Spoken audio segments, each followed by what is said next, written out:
This year, we are suffering from the shortage of rice in Japan. A lot of commotion is taking place. Well, whether it's maize or wheat or rice or soybeans,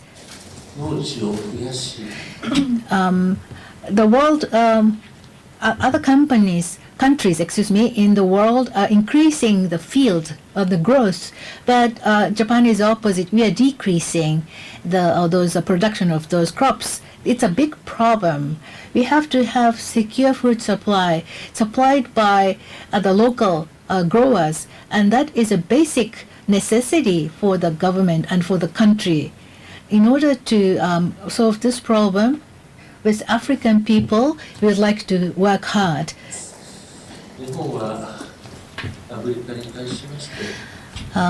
Japan has been supporting Africa in many ways, and in whether it's Africa or Asia, we work together with local people. We smile and laugh and cry and work hard and sweat with local people. That's our policy when we collaborate and support the African people, and we will continue that stance.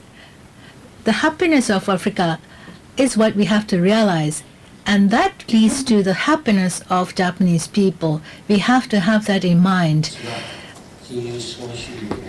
We are not financial capitalism or nationalists. Again, we would like to work together with you, sweat with you, and cry with you sometimes, so that we can create a new future, new world with you African people. That's my solid conviction.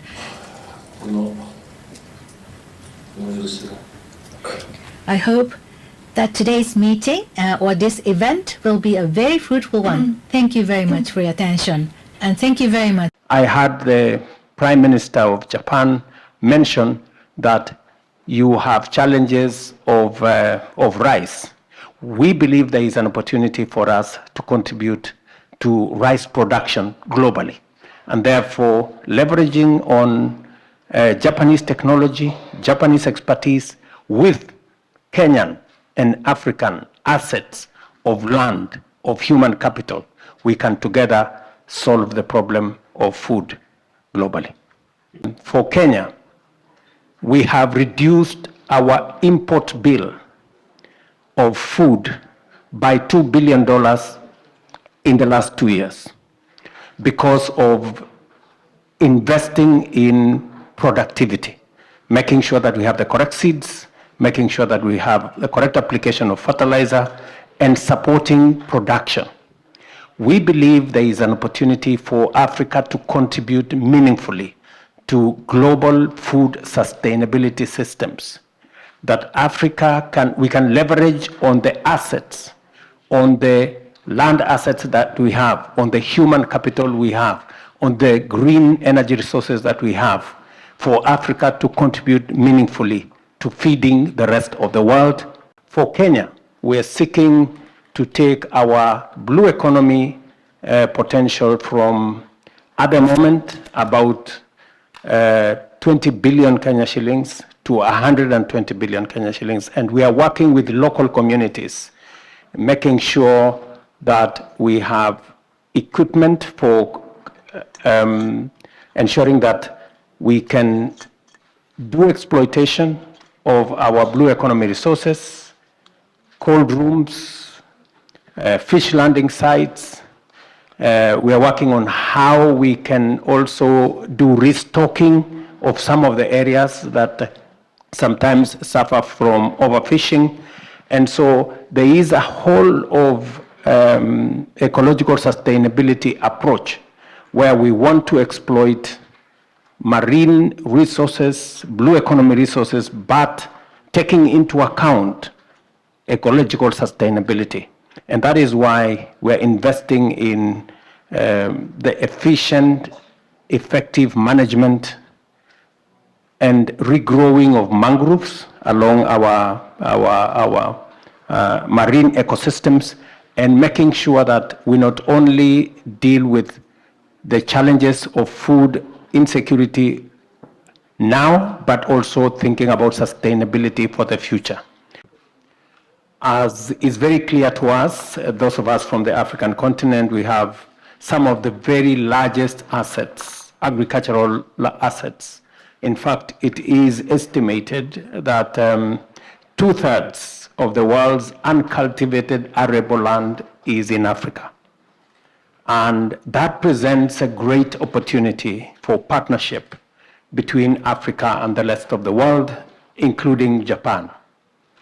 And for us in the African continent, and especially in Kenya, our focus is on enhancing productivity, making sure that we have the right seeds, we have correct application of fertilizer, enhancing mechanization, and also promoting irrigation. And so the target is enhancing productivity. And I want to commend Japan for working with us in some of our food security interventions. At the moment, we are working in Ahero irrigation scheme. We have concluded a program with Japan on one of our big rice programs in central Kenya. And we are continuing to expand opportunities for collaboration. Let me take this occasion to welcome all of you to Kenya next year, March, for the Ocean Conference, where we will be discussing African opportunities in the blue economy space. We believe that Africa can contribute significantly to food security, sustainable agriculture, and sustainable marine blue economy. Our focus in the upcoming summit will be on making sure that there is sustainable use of our ocean resources, of marine, the sustainable use of marine resources in a manner that benefits not just matters of food security in our continent, but also gives the opportunity for value addition. As things stand today, most of what comes out of our oceans and rivers either does not find its way into the market because of post-harvest losses, which we will be looking at interventions in ensuring that there are cold chain facilities, fish landing sites, making sure that there is sufficient value addition capabilities, using expertise, using technology, using knowledge that has been gathered globally, and using that body of knowledge, expertise, equipment, and capabilities to sustainably harvest and use African resources for the betterment of not just our continent, but as we contribute as a continent to food security globally.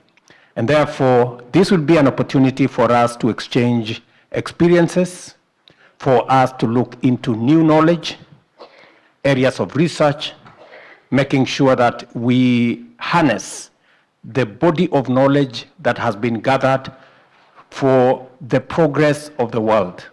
And therefore, Mr. Chairman, we are looking forward to a very exciting moment.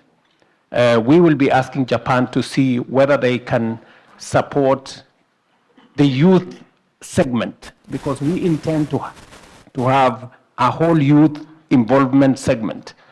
The statistics show that in our continent, majority of the farmers, majority of the people in the agricultural sector are older people. We want to make sure that we bring young people, their energy, their expertise, their knowledge, their innovation into the agricultural space. And therefore, it will be an exciting moment for us as a continent to host this Ocean Conference in Kenya.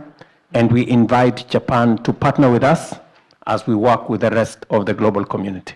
Africa is well endowed with arable land, yet food security remains a real challenge to many families, largely due to climate shocks such as the prolonged drought and floods coupled with soaring food prices.